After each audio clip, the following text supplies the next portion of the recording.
Бүгін сағат 1:30-да подсъемный номер 2 жалпы орта білім беретін мектебінен шыққан тасымал көлігі өкінішке орай Жарқын Тоқбай ауылына бағытталып бара жатырған бойда жол көлік оқиғасына тап болды.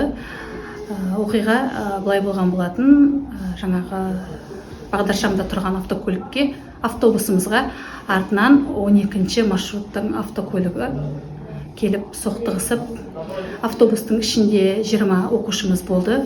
Соның ішінде барлық 20 оқушыны да скорермен, жедел жәрдеммен жаңағы травмпунктке алып келдік. Барлығының ата-анасы шақырылып, барлығы толықтай жәрдем беріліп, ішінде 17 оқушы үйлеріне қайтарылды. 3 оқушымыз орташа деңгейде жарақат алып, ауруханаға жатқызылды. Бізде балаларды тасымалдау кезінде 22 орындық жаңағы автобусқа 20 бала отырғызылды. Ешқандай барлық бала отырғызылды. Ішінде бір кезекші мұғаліміміз болды. Ешқандай да заң бұзушылық бұл жерде болған жоқ.